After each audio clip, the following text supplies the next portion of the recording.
ये कहानी चंदनपुर नाम के एक गांव की है। सागर अपने दोस्तों के साथ इंग्लिश मीडियम स्कूल में पढ़ाई करता था।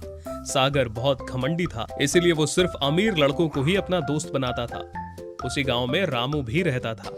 रामू के माता पिता बहुत गरीब थे, इसलिए वो स्कूल में एडमिशन नहीं ले सकता था। वो हर रोज स्कूल के पास से गुजरता था। वो बस स्कूल को बाहर से देखा करता था। शाम को सागर अपने दोस्तों के साथ खेला करता था, पर रामू को कोई खेलने के लिए नहीं बुलाता था। इसीलिए रामू बहुत उदास रहने लगा। एक दिन सागर अपने दोस्तों को अपने घर आने के लिए कहता है, क्योंकि उस दिन उसका बर्थडे होता है। कुछ दिनों बाद रामू के चेहरे पर उदासी आ जाती है और वो जंगल की तरफ निकल जाता है और एक पत्थर पर बैठकर रोने लगता है। तभी वहाँ एक परी प्रकट होती है। क्या हुआ रामू, तुम क्यों रो रहे हो? बताओ रामू, मैं तुम्हारी मदद करूंगी। तुम कौन हो? मेरा नाम अप्सरा है। मैं एक परी हूँ और तुम्हारी मदद करना चाहती हूँ। मुझे कोई अपना दोस्त नहीं बनाता, क्योंकि मैं बहुत गरीब हूँ। मेरे साथ कोई खेलता भी नहीं और कल मेरा बर्थडे भी है, लेकिन मेरे पास बर्थडे मनाने के लिए पैसे नहीं है। इसीलिए मुझे आजकल कुछ भी ठीक नहीं लगता, इसीलिए मैं उदास हूँ। बस इतनी सी बात के लिए उदास हो? आज से मैं तुम्हारी सबसे अच्छी दोस्त हूँ। मैं तुम्हारी सारी परेशानी दूर कर दूंगी। ये है तुम्हारा बर्थडे केक।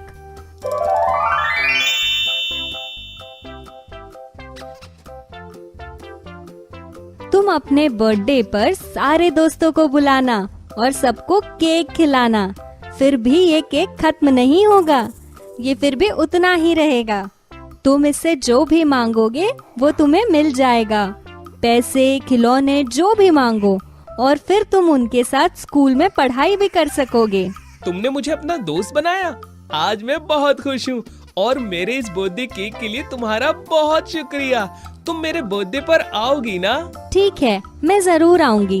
अब मैं चलती हूँ, बाय। रामू उस केक को अपने घर ले जाता है और अगले दिन सारे बच्चों को अपने बर्थडे पर घर बुलाता है और बड़े ही धूमधाम से अपना बर्थडे मनाता है। जब सारे लोग चले गए तो अप्सरा वहाँ प्रकट हुई। तुम आ गई, मैं तुम्हें केक खिलाता हूँ। अप्सरा, तुम्हारा बहुत बहुत धन्यवाद। अगर तुम नहीं होती तो शायद मैं हमेशा के लिए उदास रहता, पर मैं अब बहुत खुश हूँ। You are my best friend. ठीक है रामू, अब मैं चलती हूँ। तुम्हें जब भी कोई परेशानी आए तो मुझे याद कर लेना। अप्सरा के जाने के बाद रामू की आंखों में आंसू आ जाते हैं। रामू को जब भी पैसों की जरूरत होती थी, वो जादुई केक उसे रुपए और कुछ खिलौने निकाल के देता था, जिससे वह स्कूल के एडमिशन करता और अपने दोस्तों के साथ स्कूल जाता और शाम को उनके साथ मजे से खेलता भी था।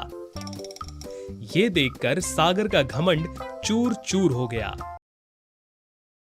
सीतापुर गांव के मुखिया जी अपने परिवार के साथ पिकनिक पर गए हुए थे। सभी अच्छे अच्छे पकवान का मजा ले रहे थे। खाना खाने के बाद सभी इधर उधर टहलने लगे। मुखिया जी की बेटी सुंदर फूल लगे हुए बाग की तरफ जाने लगी। तभी उसके पैर के नीचे एक सांप का बच्चा दब जाने से मर जाता है। कुछ देर के बाद जब उस सांप के पिता बड़ा एनाकोंडा आया तो अपने बेटे को मरा हुआ पाकर बहुत गुस्सा हुआ और इधर उधर लोगों को ढूंढने लगा। जब लोगों के पास वो सांप आया तो सब डर गए।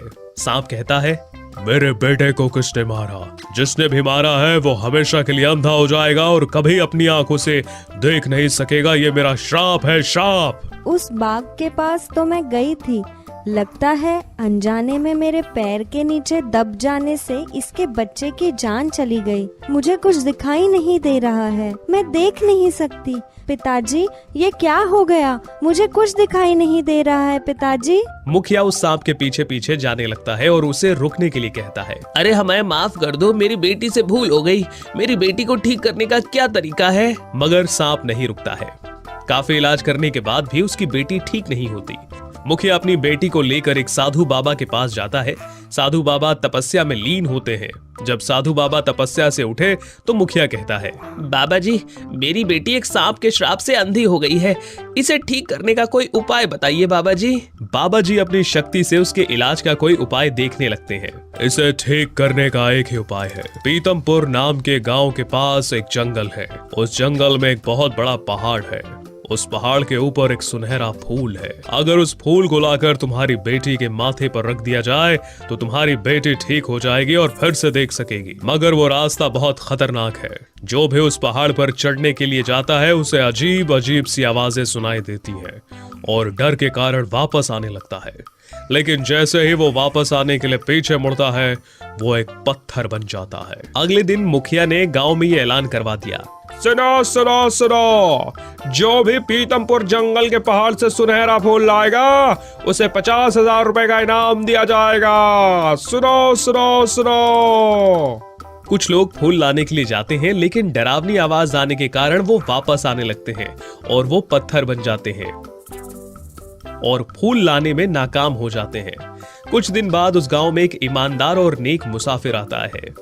जरा पानी मिलेगा, बहुत जोर से प्यास लगी है। वो आदमी उसे पीने के लिए पानी देता है और पूछता है, तुम कौन हो और कहां से आए हो?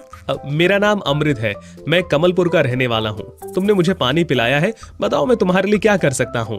वो आदमी उसे मुखिया के पास ले जाता है और उसके बारे में बताता है। अमृत अपने कानों में रुई डाल लेता है ताकि उसे कोई आवाज सुनाई ना दे और वो फूल लाने के लिए घोड़े पर सवार होकर निकल जाता है। जब वो पहाड़ के ऊपर चढ़ने लगा तो डरावनी आवाजें आने लगी, लेकिन अमृत बहुत बहादुर और हिम्मत वाला था। वो उन आवाजों को अनसुना करके आगे निकल जाता है। उसे पता लगता है कि ये डरावनी आवाजें सिर्फ एक धोखा है और कुछ नहीं। आखिर वो फूल के पास पहुंच जाता है और फूल को उठा लेता है और गांव की तरफ वापस आने लगता है। वो फूल लेकर आया तो सब खुश हो गए।